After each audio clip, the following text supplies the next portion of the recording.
Hello everyone, good morning. Hi, this is Sanjay Arya. कैसे हैं आप सब? तो आज का जो हमारा टॉपिक है, डेफिनेटली आपको थंबनेल से तो पता लग गया होगा, that is nominee director and it's related provision. देखिए, आज मैं आपको बेसिकली नॉमिनी डायरेक्टर का मीनिंग पढ़ाऊंगा, जिसमें से डेफिनेटली बहुत सारे लोगों को नॉमिनी डायरेक्टर का मतलब पता होगा, राइट? बट जिनको नहीं पता, डेफिनेटली आज उसकी कॉन्सेप्ट क्लैरिटी आपके साथ बहुत अच्छे से हो जाएगी।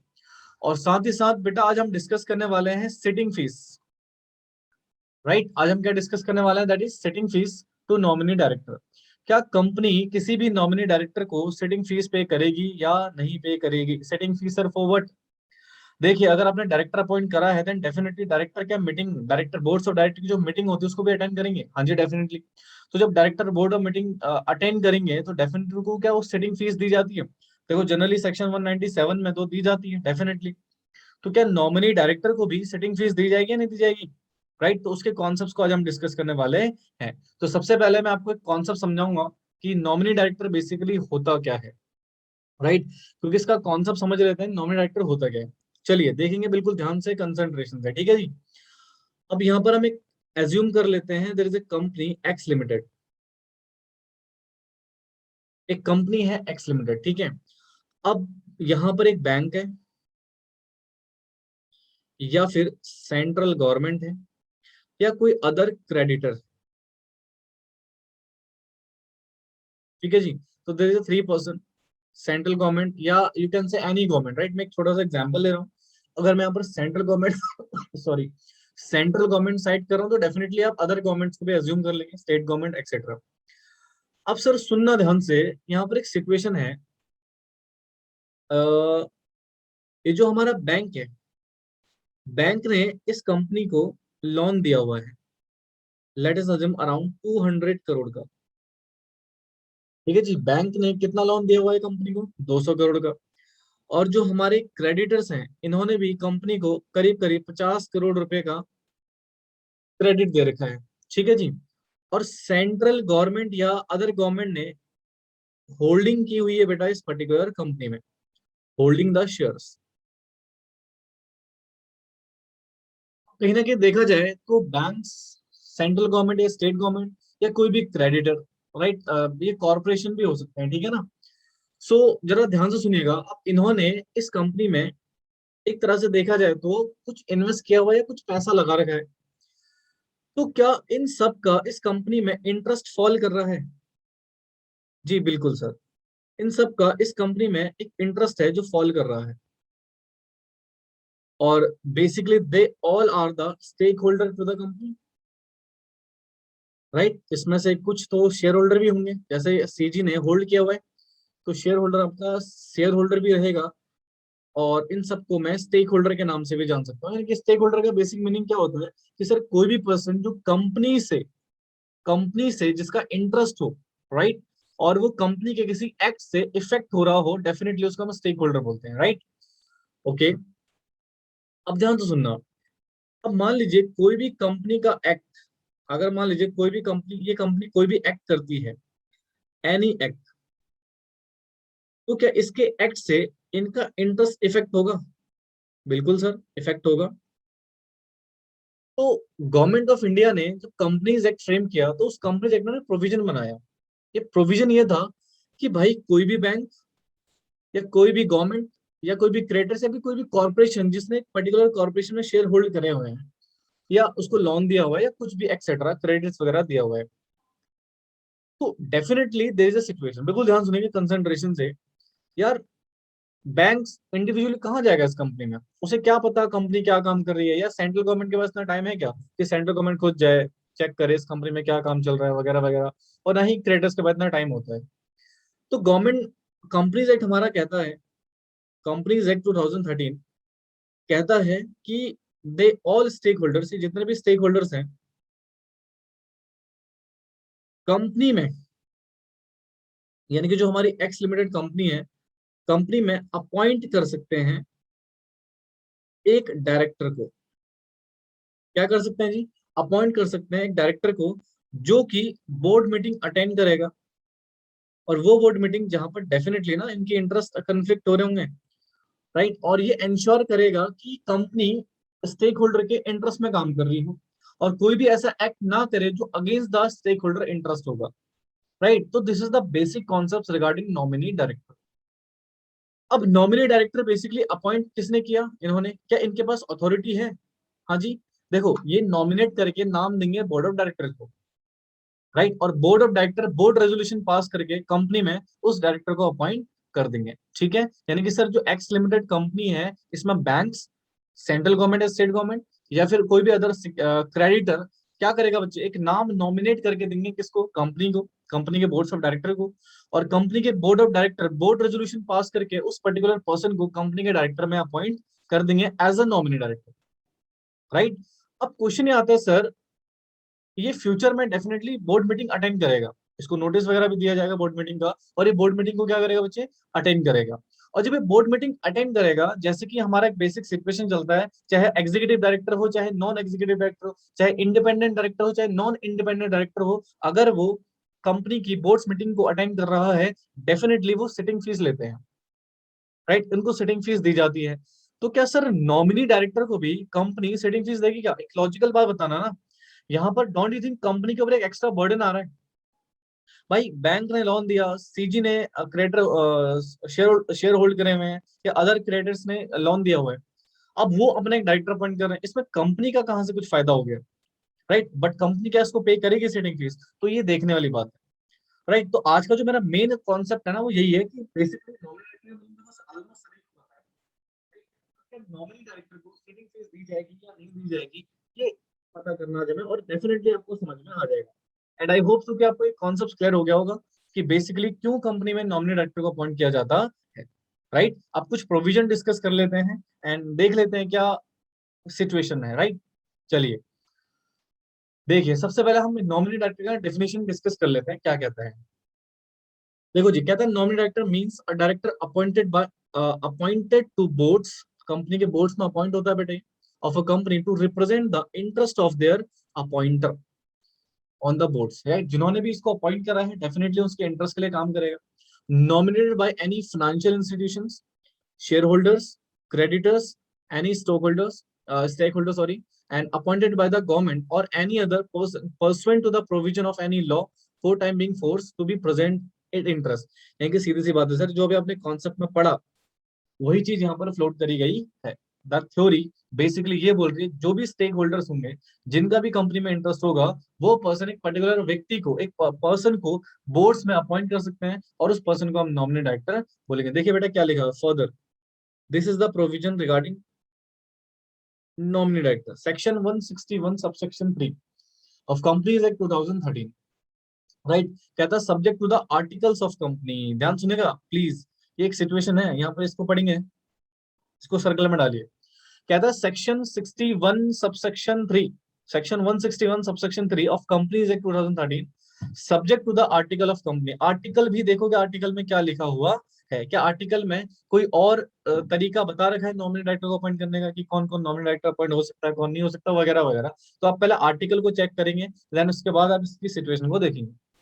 कहता था बोर्ड में अपॉइंट एनी पर्सन, क्या लिखा जी, द बोर्ड में appoint any person as a nominee director, यानी कि director nominated by what institution in pursuant to the provision of the law is time being force और of any agreement or by central government or state government by virtue of their shareholding in a government company। Definitely ना, clear हुआ? एक बार और देखिए, देखिए section 161 of companies act, section 161 subsection 3 of companies act 2013, right. ये provision definitely article में आपको देखना पड़ेगा कि क्या प्रोविजन दिया गया है, दैट इज नॉमिनी डायरेक्टर को लेके। तो क्या था, बोर्ड में अपॉइंट एनी पर्सन, किसी भी पर्सन को बोर्ड अपॉइंट कर सकता है, ठीक है, as a director nominated by what institution, यानी कि बैंक्स वगैरह हो गए, pursuant to their provision of any law timing force, ठीक है जी। और कोई भी एग्रीमेंट्स के थ्रू आप अपॉइंट कर रहे हो, या फिर कोई central government, state government, by virtue of their share holding in a government company, यानी कि इन्होंने गवर्नमेंट कंपनी में जो शेयर होल्ड कर रखे हैं उन, इसलिए इनका इंटरेस्ट कंफ्लिक्ट हो रहा है, तो डेफिनेटली इसके बेसिस पे किसी नॉमिनी डायरेक्टर को अपॉइंट करवा सकते हैं उस पर्टिकुलर कंपनी में। अगेन नॉमिनी डायरेक्टर अपॉइंट होगा बीआर, बोर्ड रेजोल्यूशन पास करके। तो this is the basic definition, I hope आपको समझ आ गई हो, प्लीज नोट जरूर कर लीजिएगा इसको। देखिए इसमें बेसिकली क्या सिचुएशन है, कहता है क्या सेटिंग फीस के रिगार्डिंग बातें करेंगे आप, ठीक है। आई होप सो कि आपको समझ आ गया होगा अभी तक जो भी हमने डिस्कस किया। कहता है एनी कंपनी, एनी कंपनी में come across a situation wherein nominee director appointed on board, जो भी nominee director अपॉइंट किया गया है बोर्ड में, may डिमांड कर सकता है किसी भी सिटिंग फीस के लिए for attending the board meeting of the company. यानी कि जो नॉमिनी डायरेक्टर अपॉइंट कर रहे हैं कंपनी में बेटा, क्या वो अनअकोमोडेटिंग सिटिंग फीस को डिमांड कर सकता है क्या बोर्ड मीटिंग अटेंड करने के लिए? तो देखिए मैं थोड़ा सा प्रोविजन को रिलेट करके इसको समझाता हूँ आपको। कहता है as per provision of section 197 subsection 5 of companies act 2013। देखिए 97 बेसिकली रेमुनरेशन की बात करता है, ठीक है। तो सबसेक्शन 5 कहता है डायरेक्टर में, ध्यान से सुनना यहाँ पर क्या लिखा हुआ है, डायरेक्टर में receive remuneration by way of sitting fees. यानी जितने भी डायरेक्टर हैं जो अटेंड करेंगे बोर्ड मीटिंग्स या कमेटी मीटिंग्स, वो रिसीव कर सकते हैं sitting fees from the board for attending board या कमेटी मीटिंग्स और for any other purpose as may be decided by board. जो भी बोर्ड ने डिसाइड कर रखा होगा पर्पस, उसके लिए सेटिंग फीस उनको पे की जा रही है, ठीक है। प्रोवाइडेड दैट, प्रोविजो है, amount of such fees shall not be exceed amount as may be prescribe. जो भी रूल्स ने प्रिस्क्राइब कर रखी होगी उस लिमिट से ज्यादा नहीं हो सकता, लिमिट तक ही आप फीस दे सकते हो। फिर कहते हैं द बोर्ड में decide, the board may decide different sitting fees payable to the independent or non-independent director other than whole time director। Whole time director को बेटा रेमुनरेशन का परसेंटेज के फॉर्म में पे किया जाता है, इसलिए यहाँ पर इसको हटा रखा है। तो कहने का मतलब पहला तो बेसिक प्रोविजन ये है कि सर जितने भी डायरेक्टर कंपनी के मीटिंग को अटेंड करेंगे, राइट, मीटिंग को अटेंड करेंगे, डेफिनेटली उनको सिटिंग फीस दी जाएगी, राइट। और वो सिटिंग फीस किसी और पर्पस के लिए भी हो सकती है जो भी डायरेक्टर ने, जो बोर्ड ने डिसाइड कर रखा होगा। फिर इसके बाद कहता है कि भैया ध्यान रखना जो भी सिटिंग फीस दी जा रही है वो प्रेस्क्राइब मोड से ज्यादा नहीं होनी चाहिए, जो भी प्रेस्क्राइब कर रखी है, राइट, जो भी फीस प्रेस्क्राइब करी हुई है उससे ज्यादा वो नहीं हो सकती। और बोर्ड में decide different sitting fees decide कर सकता है किन के लिए, इंडिपेंडेंट और नॉन इंडिपेंडेंट डायरेक्टर्स के लिए, जिसमें से हम होल टाइम डायरेक्टर को अगर छोड़ दें तो, ठीक है। तो this is the basic situation, I hope so आपको समझ आ गई हो। यानी कि सिटिंग फीस पे की जाती है डायरेक्टर को। अब यहाँ पर मेंशन नहीं कर रखा कि भैया नॉमिनी डायरेक्टर होगा, एडिशनल डायरेक्टर होगा, एग्जीक्यूटिव डायरेक्टर होगा, नॉन एग्जीक्यूटिव डायरेक्टर होगा, इंडिपेंडेंट, ऐसा कुछ नहीं लिखा, सिर्फ ये लिखा हुआ है कि डायरेक्टर में receive remuneration by way of sitting fees, right. तो इसके बारे में ध्यान से देखेंगे, देखिए क्या लिखा हुआ है, दैट द वर्ड में, आपने देखा कि वहां पर बेसिकली क्या लिखा हुआ था, मे का मतलब होता है ऑप्शनल है, दे भी सकते हैं और नहीं भी दे सकते, denotes that it is up to discretion of the board to pay sitting fees to director. यानी कि ये बोर्ड के ऊपर है कि वो सिटिंग फीस पे करे या ना करे, क्योंकि लॉ बेसिकली क्या कह रहा है, मे, लॉ ने कभी यहाँ पर वर्ड कौन सा यूज नहीं किया, शेल। अगर शेल वर्ड यूज किया होता तो मैंडेटरी हो जाता भाई साहब, बट यहाँ पर मे वर्ड यूज किया रहा है, मतलब डायरेक्टर के डिस्क्रिप्शन पे है कि वो पे करे या नहीं करे। Also there has been no mention prescribe mode for the payment. यहाँ पर कोई प्रिस्क्राइब मोड ऑफ पेमेंट भी डिसाइड नहीं करेगा, सच फीस, कोई सेपरेट अकाउंट बनाना, सेपरेट फंड्स बनाना, ऐसा कुछ डिसाइडेड नहीं है of the institution represented by the such nominee director. Moreover the payment of any monthly remuneration to nominee director is prohibited by the law। अब जरा देखो यहाँ पर क्या लिखा हुआ है, अगर आप मंथली पेमेंट करोगे नॉमिनी डायरेक्टर को तो वो प्रोहिबिट किया गया। बट लॉजिकली सोचो ना, अगर आप किसी नॉमिनी डायरेक्टर को मंथली पे कर रहे हो, भाई कहीं ना कहीं आपकी मंशा पे शक होगा, क्यों पे कर रहे हो आप, what is the logic behind that, right. Nominee director definitely independent ही तो होना चाहिए, आउटसाइडर होना चाहिए, जो सिर्फ किस लिए बैठा हुआ है वहां पे, चेक करने के लिए क्या कंपनी अकॉर्डिंगली काम कर रही है या नहीं कर रही है, ठीक है ना। तो इसलिए कंपनी को मना कर दिया गया कि आप मंथली पेमेंट इसको नहीं करोगे। Now here in this act, अब देखो क्वेश्चन आ गया, is it specified that the payment of any kind of remuneration to nominee director is mandatory. क्या किसी भी तरह की रेमुनरेशन मैं नॉमिनी डायरेक्टर को देना मैंडेटरी है क्या? तो कहते हैं भैया ये डिपेंड करता है description of the board of director, यानी कि बोर्ड ऑफ डायरेक्टर की मर्जी पे डिपेंड है जी, क्योंकि मे वर्ड यूज किया गया है। देखिए in a view of above, अब हम कुछ ओपिनियन यहाँ पे रखेंगे, we can opine that the discretion of the board of director executive to pay sitting fees to nominee director और नॉट, ठीक है, and mode of the payment thereof, ठीक है। यानी कि डायरेक्टर के ऊपर है कि वो कैसे पे कर रहा है, अगर पे कर रहे हैं या नहीं कर रहे हैं ये डायरेक्टर के ऊपर है, और कौन से मोड से पे कर रहे हैं, ठीक है। बट अब ध्यान सुनो, if the board feels appropriate, अगर बोर्ड को लगता है कि पे करना चाहिए, दे मे चूज नॉट टू पे, या पे नहीं करना चाहिए, ठीक है। सिटिंग फीस वो बोर्ड्स के ऊपर डिपेंड करता है।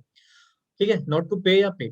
बट ये कहते हैं हाउएवर इफ सिटिंग फीस पे करी जा रही है, देखो if sitting fees for attending board meeting are to be paid, अगर पे करी जा रही है, it should be paid directly to nominee director accounts.